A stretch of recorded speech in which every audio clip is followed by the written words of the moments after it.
She never imagined that the man she'd humiliated in front of everyone would be the same person holding her life in his hands just 24 hours later. If you've ever witnessed karma work in real time, hit that like button and subscribe to see more stories of life-changing moments that remind us how quickly fortunes can turn. James Morgan wiped the sweat from his brow as he checked his watch for the 5th time in 10 minutes.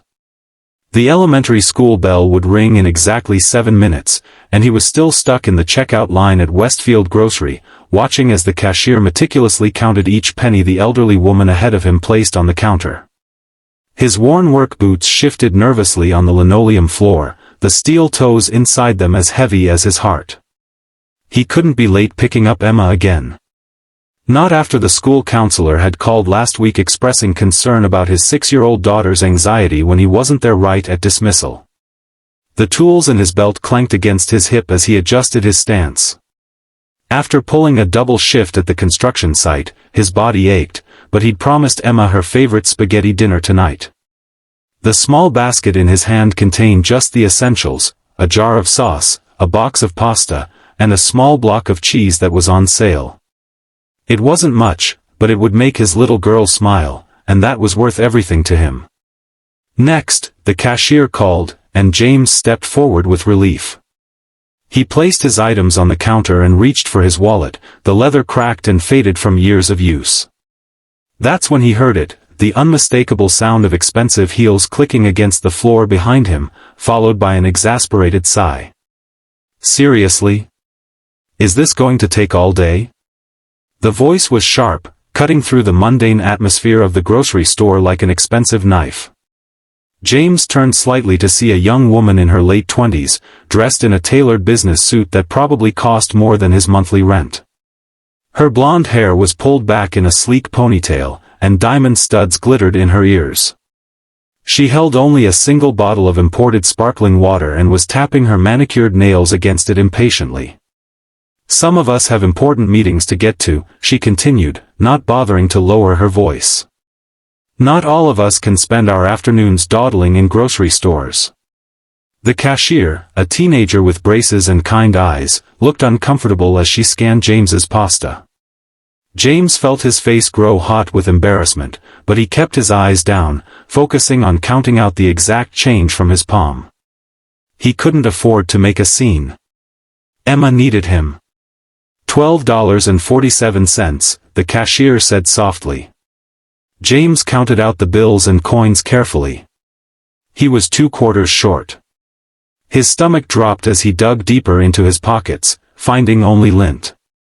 "I'm sorry," he said quietly. "I need to put back the cheese." The woman behind him let out another dramatic sigh. "Oh my God, this is ridiculous. Do you even have a job? Or do you just waste everyone's time for fun?" James felt something snap inside him. Not for himself, he'd grown used to the sideways glances at his worn clothes and calloused hands, but for the shame burning in the young cashier's eyes, forced to witness this humiliation. "I work 60 hours a week, ma'am," he said quietly, still not meeting her gaze. "I'm just trying to make dinner for my daughter." "Well, maybe you should work harder or get a better job instead of holding up the line," she replied, her voice dripping with disdain. "Some of us actually contribute to society." The store had gone quiet. James could feel eyes on him from every direction. His cheeks burned as he handed back the small block of cheese. "Just these 2 items, please," he told the cashier. The woman wasn't finished. "This is why I shop at Hartwell's normally. You don't get this kind of element there." She gestured vaguely at James's dirty work clothes and tool belt. James paid for his reduced groceries, thanked the cashier, and walked out with as much dignity as he could muster. The school bell would ring in 2 minutes. If he ran, he might make it just in time to see Emma's face light up when she spotted him in the parent pickup line. Behind him, he heard the woman say loudly to the cashier, "People like that are why self-checkout was invented." Alexandra Hartwell, Lexi to her friends, felt a rush of satisfaction as she walked out of Westfield Grocery with her Italian sparkling water. She'd made her point. People needed to understand that time was valuable, and hers particularly so. As the marketing director for Hartwell Developments, her father's real estate empire, every minute of her day was scheduled for maximum efficiency. She slid into her white Mercedes convertible, placing her designer handbag carefully on the passenger seat. The board meeting would start in 20 minutes, giving her just enough time to return to Hartwell Tower and prepare her presentation on the company's newest luxury development project. As she drove, she replayed the grocery store incident in her mind. Perhaps she'd been a bit harsh with the construction worker, but really, people needed to be more considerate. Her father always said that time was money, and those who wasted it would never succeed. Richard Hartwell had built his company from nothing, and he hadn't done it by standing in grocery lines counting pennies. The thought of her father sobered her. Today's meeting was crucial. The Riverside Heights project was her baby, the first development she'd been given complete control over. The luxury condominiums would transform an old industrial area into the most exclusive address in the city. Her father had been skeptical when she'd first pitched it, but she'd worked tirelessly for months to prove its viability. "This is your chance to show the board you're more than just Richard's daughter," he'd told her last week. "Don't disappoint me." She wouldn't. Alexandra Hartwell never disappointed. The Hartwell Tower loomed ahead, 50 stories of gleaming glass and steel dominating the city skyline. She pulled into her reserved parking space, grabbed her things, and hurried toward the elevator. As the doors closed, she caught a glimpse of her reflection and straightened her already perfect posture. Success was in the details. The boardroom was already filling with executives when she arrived. Her father sat at the head of the table, his silver hair and commanding presence drawing all eyes naturally to him. At 62, Richard Hartwell remained as intimidating as ever. "Alexandra," he acknowledged with a nod as she took her seat to his right. No special treatment, no warmth. Just as she preferred it in professional settings. "The soil testing results came in for Riverside Heights," she said, opening her portfolio. "All green lights. We can begin foundation work next week if the board approves the final budget today." Her father nodded, but before he could respond, his assistant hurried in and whispered something in his ear. Richard's expression darkened. "What do you mean, structural concerns?" he asked, loud enough for everyone to hear. The room fell silent as all eyes turned to them. "The city inspector found significant issues with the preliminary work," the assistant explained. "They're sending over the report now, but they're threatening to revoke our permits unless we address it immediately." Alexandra felt her stomach drop. This couldn't be happening. Not today. Not to her project. "Who's the inspector?" Richard demanded. "James Morgan, sir. He's new, but apparently very thorough." The name meant nothing to Alexandra, but the situation meant everything. Her perfect project was suddenly in jeopardy, and with it, her chance to prove herself to the board. "Get him on the phone," Richard ordered. "Better yet, get him in my office. Today." The meeting proceeded, but Alexandra could barely focus. Everything she'd worked for was hanging by a thread, all because some city inspector had decided to be thorough. By the time the board adjourned, agreeing to postpone the Riverside Heights vote pending resolution of the permit issues, she was seething with frustration. "Fix this," her father told her as the executives filed out. "Whatever it takes." She nodded, already formulating a plan. City inspectors could be reasoned with. Everyone had a price. 3 hours later, Alexandra sat in her father's office, waiting for James Morgan to arrive. She'd reviewed his report, finding what seemed like nitpicky concerns about foundation depths and support structures. Nothing that couldn't be addressed with a few minor adjustments, or the right incentives to look the other way. When her father's assistant announced the inspector's arrival, Alexandra straightened her suit jacket and prepared her most persuasive smile. The door opened, and she turned to greet the man who was threatening her career. The smile froze on her face. Standing in the doorway, clipboard in hand and city inspector badge clipped to his shirt pocket, was the construction worker from the grocery store. His work boots were the same, though he'd changed into a clean shirt. His eyes widened in recognition, then narrowed slightly. "Mr. Morgan," Richard Hartwell rose to shake his hand. "Thank you for coming on such short notice. I believe you've identified some concerns with our Riverside Heights project?" James Morgan's eyes never left Alexandra's face as he replied, "Yes, sir. Very serious concerns." In that moment, Alexandra Hartwell realized she had made a terrible, potentially career-ending mistake. The man she'd humiliated just hours ago now held her entire future in his calloused hands. James Morgan had been having one of the worst days of his life even before he walked into Richard Hartwell's opulent office. After the humiliating encounter at the grocery store, he'd sprinted 6 blocks to Emma's school, arriving just as the last children were being led back inside to wait for their tardy parents. The look of relief on his daughter's face when she saw him had nearly broken his heart. "I thought you forgot me again, Daddy," she'd whispered as she threw her small arms around his neck. "Never, Pumpkin," he'd promised. "I just got held up." They'd walked home to their small apartment, Emma chattering about her day while James tried to push away the lingering shame from the grocery store incident. He'd made her spaghetti with sauce but no cheese, and she hadn't complained once, even though he knew she'd noticed. After dinner, he'd received the call from Hartwell Developments. As the newest building inspector for the city, James had been assigned to review the Riverside Heights project, and what he'd found had alarmed him.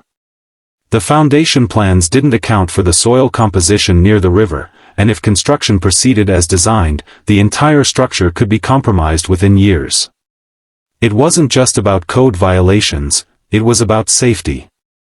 He'd filed his report that afternoon, expecting pushback but not an immediate summons to meet with Richard Hartwell himself. He couldn't refuse, his supervisor had made it clear that cooperating with the city's biggest developer was expected, but he'd had to call in a favor from his elderly neighbor to watch Emma for the evening. And now, standing in the luxurious office with its floor-to-ceiling windows overlooking the city, James found himself face-to-face with the woman who had humiliated him hours earlier. The shock on her face would have been satisfying if the situation weren't so serious. "Please, sit down, Mr. Morgan," Richard Hartwell gestured to a chair across from his massive desk. "This is my daughter, Alexandra, who's heading the Riverside Heights project." James nodded stiffly as he took his seat. "We've met." Richard raised an eyebrow but didn't pursue the comment.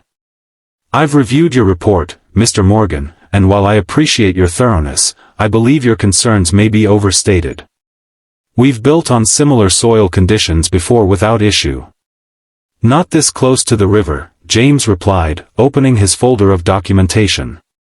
"The soil samples show a high sand content that becomes unstable during seasonal flooding. Your current foundation design doesn't account for this." Alexandra leaned forward. "We can make adjustments." "The adjustments needed would require a complete redesign," James interrupted. "And additional support structures that aren't in your current budget." "Perhaps we could discuss this privately," she suggested, her voice honey-sweet now, nothing like the cutting tone she'd used in the grocery store. "I'm sure we can come to an understanding that satisfies everyone." James understood exactly what she was suggesting. It wasn't the first time a developer had hinted at incentives for overlooking issues. But it was the first time the offer had come from someone who'd publicly questioned his worth as a human being just hours before. "There's nothing to discuss privately, Ms. Hartwell," he said firmly. "My report stands. The current design is unsafe, and I cannot in good conscience approve it." Richard Hartwell's expression hardened.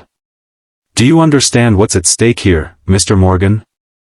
This is a $200 million project that will revitalize an entire district." "I understand exactly what's at stake," James replied. "People's lives. If that building fails because the foundation can't withstand the soil conditions, people will die." The room fell silent. James could feel Alexandra's eyes boring into him, but he kept his gaze on her father. "I'm not here to cause problems for Hartwell Developments," he continued. "I've included recommendations for modifications that would address the issues. They'll add cost and time to the project, but they'll ensure the building is safe. Richard studied him for a long moment, then nodded slowly. I appreciate your candor, Mr. Morgan. We'll review your recommendations. It was a dismissal. James gathered his papers and stood. I'll need confirmation of the design changes before I can approve the permits to resume. As he turned to leave, Alexandra rose as well. I'll walk you out, Mr. Morgan. They were silent in the elevator, the tension between them thick enough to cut. When the doors opened to the lobby, she finally spoke. I apologize for my behavior at the grocery store, she said stiffly. It was inappropriate. James looked at her, seeing not the confident executive but a woman desperately trying to save face. Was it inappropriate because I turned out to be someone who could affect your business, or because it was wrong to treat another human being that way? She flinched as if he'd slapped her. Both, I suppose. At least you're honest. He stepped out of the elevator. I'll expect those revised plans by Friday. Wait, she called as he walked away. Are you doing this to get back at me? Is that what this is about? James stopped and turned back to her. Miss Hartwell, contrary to what you might believe, not everything is about you. My job is to ensure buildings in this city are safe. That's all I'm doing. He left her standing there, her perfect composure finally cracked.